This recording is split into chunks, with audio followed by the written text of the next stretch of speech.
साथियों, अभी तक आपने पाकिस्तान को दुनिया के सामने गिड़गिड़ाते हुए देखा होगा, लेकिन अब बांग्लादेश भी इसमें पीछे नहीं है। हाल ही में बांग्लादेश ने भारत के सामने झुककर एक ऐसी मदद मांगी है जिसे अगर भारत पूरा ना करे तो इनकी 17 करोड़ की आबादी काफी बड़े स्केल पर सफर करेगी।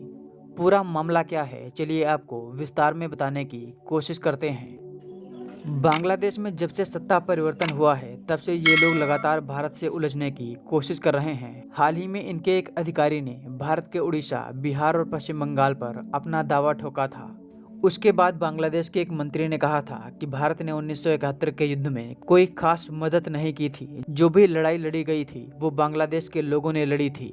इसके बाद बांग्लादेश की वर्तमान सरकार के एक और करीबी, जिन्होंने बांग्लादेश में स्टूडेंट प्रोटेस्ट को लीड किया था, उन्होंने सोशल मीडिया प्लेटफॉर्म एक्स पर एक पोस्ट शेयर किया जिसमें उन्होंने एक मैप को दिखाया। इस मैप में भारत के कई पूर्वी राज्यों को बांग्लादेश का हिस्सा बताया गया था। लेकिन अब वर्तमान में ये पोस्ट डिलीट कर दी गई है क्योंकि अब बांग्लादेश को भारत से मदद की जरूरत है। हाल ही में कई ऐसी रिपोर्ट सामने आई हैं जिनमें कहा गया है कि बांग्लादेश भारत से 50,000 टन यानी लगभग 4.5 करोड़ किलो चावल मांग रहा है।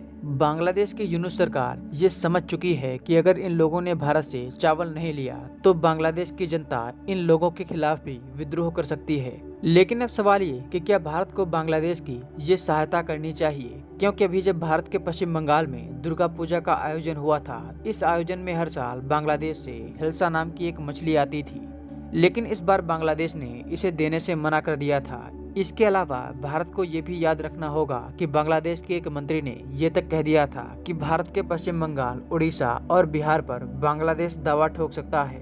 यही नहीं, अभी कुछ दिन पहले 9 दिसंबर के आसपास भारत के विदेश मंत्रालय के सचिव विक्रम मिस्री बांग्लादेश के दौरे पर गए थे, जहां उन्होंने बांग्लादेश में सरकार चला रहे मोहम्मद यूनुस से भी मुलाकात की थी। इस मुलाकात की तस्वीरें भी सामने आई थी।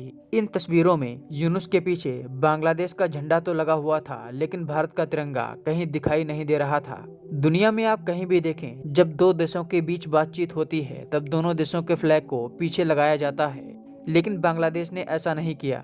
दोस्तों, आपको क्या लगता है कि क्या भारत को बांग्लादेश की ये सहायता करनी चाहिए या नहीं? हमें कमेंट बॉक्स में जरूर बताएं। वीडियो पसंद आई हो तो उसे अपने दोस्तों के साथ शेयर करना ना भूलें, और अगर चैनल पर नए हैं तो हमें सब्सक्राइब जरूर करें।